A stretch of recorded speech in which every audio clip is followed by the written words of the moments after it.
the quiet town of Willowbrook, a mysterious old wristwatch had been discovered in the attic of a dilapidated house. Its tarnished silver surface seemed to shimmer even in the dimmest light, and its hands ticked with a slow, ominous rhythm. The watch found its way into the hands of a young man named Ethan. He was fascinated by antiques and oddities, so the peculiar wristwatch became an instant object of intrigue for him. Little did he know, the watch held a dark secret that would soon consume his life. Ethan's curiosity got the better of him one evening as he wound the watch, its gears clicking and whirring in response. He wore it on his wrist, feeling an icy chill creep up his arm the moment it clasped shut.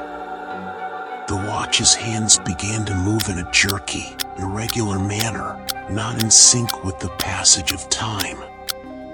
That night, as Ethan lay in bed, he heard a faint whisper. At first, he dismissed it as his imagination, but the voice grew clearer and more distinct. It seemed to come from the watch itself. "Tick-tock, Ethan. Tick-tock," the voice murmured, sending shivers down his spine. Days turned into nights, and the haunting voice persisted. Ethan's once bright eyes grew weary, his face pale. He found himself unable to escape the watch's constant, eerie presence. Its whispers echoed in his mind, even in his dreams. As the watch's influence tightened its grip, Ethan's perception of time began to warp. Minutes stretched into hours, hours into mere blinks of an eye. He became disoriented, unable to distinguish between reality and the watch's malevolent influence. Desperate for relief, Ethan sought help from a local historian, Mr. Granger. Granger's eyes widened when he saw the watch, recognizing its grim history.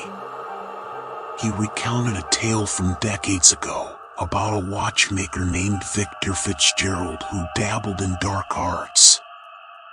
It was said that he created the cursed wristwatch as a vessel for his malevolent powers before mysteriously vanishing. With newfound determination, Ethan and Mr. Granger delved into research to break the curse.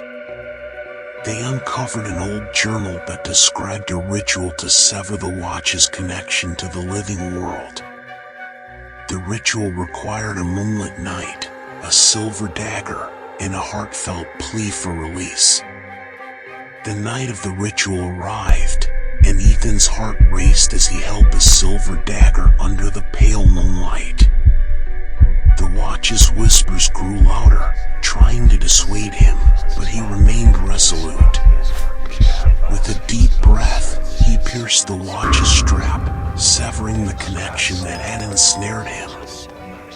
As the last thread of the curse broke, a chilling wind swept through the night. The watch's hands spun wildly, its face contorted in agony. Then, with a final, ear-piercing shriek, the watch shattered into 1,000 pieces, its malevolent presence dissipating into the darkness. Ethan fell to his knees, his pulse racing as the weight of the curse lifted from his shoulders. The town of Willowbrook felt quieter, as if a lingering shadow had been lifted. The nightmare was finally over.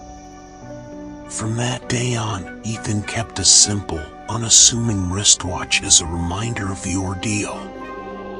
He had learned the hard way that some mysteries were best left undisturbed, and that the most innocuous objects could hide the darkest secrets. And as the years went by, the tale of the haunted timepiece became a cautionary story whispered among the townspeople, ensuring that the horrors of the past would never be forgotten.